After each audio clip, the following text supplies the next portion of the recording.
ఓం నమో వెంకటేశాయ. ఈరోజు శనివారం మనందరికీ వెంటనే గుర్తొచ్చేది తిరుమల శ్రీ వెంకటేశ్వర స్వామి. ముందు ఒక విషయం తెలుసుకోవాలి. విష్ణు అనే పదం సంస్కృతంలో నుంచి విష్ అనే ధాతువు నుంచి వచ్చింది. విష్ అంటే వ్యాపించటం. అందుకే విష్ణువు అంటే అన్నింటిలో వ్యాపించి ఉన్నవాడు. దేశానికి పరిమితం కాదు, కాలానికి పరిమితం కాదు, ఒక కొండకి కూడా పరిమితం కాదు, ఒక విగ్రహానికి అంతకంటే పరిమితం కాదు. అయితే ఇక్కడ ఒక ప్రశ్న, అన్నింటిలో ఉన్న విష్ణువుని చూడడానికి మనం తిరుమలకి ఎందుకు వెళ్ళాలైతే? ఇక్కడ ఒక అద్భుతమైన రహస్యం ఉంది అద్వైతంలో. మనం అనుకుంటున్నాం, నేను నిర్ణయం తీసుకున్నాను, నేను టికెట్ బుక్ చేశాను, నేను తిరుమల వెళ్ళాను అని. కానీ ఈ నేను చేశాను అనే భావనే మాయ. భగవద్గీతలో శ్రీకృష్ణుడు చెప్పాడు, ఈశ్వర సర్వభూతానం అంటే ప్రతి హృదయంలో ఈశ్వరుడే ఉన్నాడు. ఆయనే సంకల్పాన్ని కలిగిస్తాడు, ఆయనే సందర్భాన్ని కల్పిస్తాడు, ఆయనే పిలుస్తాడు, ఆయనే దర్శనమిస్తాడు. అందుకే పెద్దలు అంటారు, వెంకటేశ్వరుడు పిలిస్తేనే తిరుమల వెళ్తామని. ఇది ఒక సామెత కాదు, వేదాంత సత్యం. అందుకనే తిరుమల ప్రయాణం ఒక టూర్ కాదు, ఒక దైవానుభవం. నీ జీవితంలో ఎప్పుడైనా స్వామివారి దర్శనం కలిగిందంటే అది నీ గొప్పతనం కాదు, నీ అదృష్టం మాత్రమే కాదు, అది ఈశ్వర అనుగ్రహం. కాబట్టి ఈ శనివారం సంకల్పం పెట్టండి, స్వామి నాకు కావాల్సింది అది ఇది కాదు, నాకు మంచిది ఏదైతే ఉందో ఆలోచనే ప్రసాదించు తండ్రి. సర్వవ్యాపకుడైన శ్రీనివాసుడే చూసుకుంటాడు. గోవింద గోవింద. విశ్వమే విష్ణువు.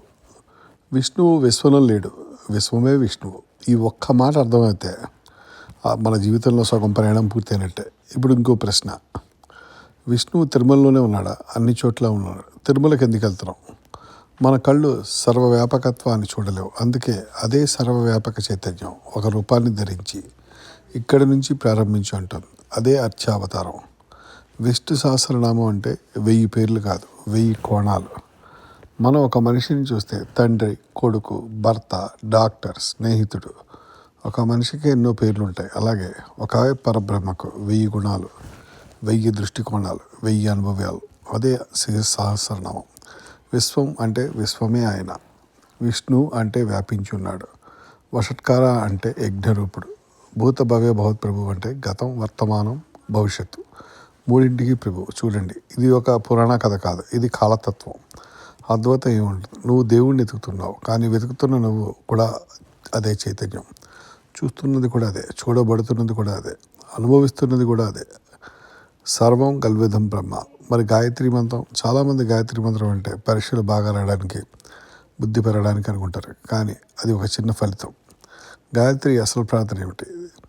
ధియో యోనః ప్రచోదయత్. ఓ పరమాత్మ, మా బుద్ధిని సత్యం వైపు నడిపించు. అంటే సత్యం బయట లేదు, చూడగలిగే దృష్టి కావాలి. తిరుమల కూడా అదే నేర్పుతుంది, గాయత్రి కూడా అదే నేర్పుతుంది, విష్ణు సహస్రనామం కూడా మనకు అదే నేర్పుతుంది. 3 వేరు పుస్తకాలు కావు, 3 వేరు మార్గాలు కావు, ఒకే సత్యాన్ని 3 భాషల్లో చెప్తున్నాయి. అందుకే తిరుమలకు వెళ్ళండి, విష్ణు సహస్రనామం చదవండి, గాయత్రి జపించండి. కానీ గుర్తుంచుకోండి, మీరు దేవుణ్ణి మార్చడం కోసం కాదు, మిమ్మల్ని మీరు చేసుకోవడం కోసం వెళ్తున్నారు. రేడియో స్టేషన్ ఎప్పటి నుంచో ప్రసారం చేస్తుంది, రేడియో సరిగా చూన్ చేస్తేనే సంగీతం వినిపిస్తుంది. అలాగే విష్ణు ఎప్పటి నుంచో సర్వవ్యాపకుడే. మారాల్సింది విష్ణువు కాదు, మన దృష్టి. ఆ దృష్టి వచ్చిన రోజే తిరుమల ఒక కొండ కాదు, ప్రపంచమే తిరుమల. వెంకటేశ్వరుడు ఒక గ్రహం కాదు, సర్వవ్యాపకమే పరబ్రహ్మ. గోవింద గోవింద అనుకుంటారు. అయితే ఒక్కసారి వషట్కార అనే పాయింట్ దగ్గరికి వెళ్దాం. భూత భవ్య భవత్ ప్రభు అంటే గతం, వర్తమానం, భవిష్యత్తు.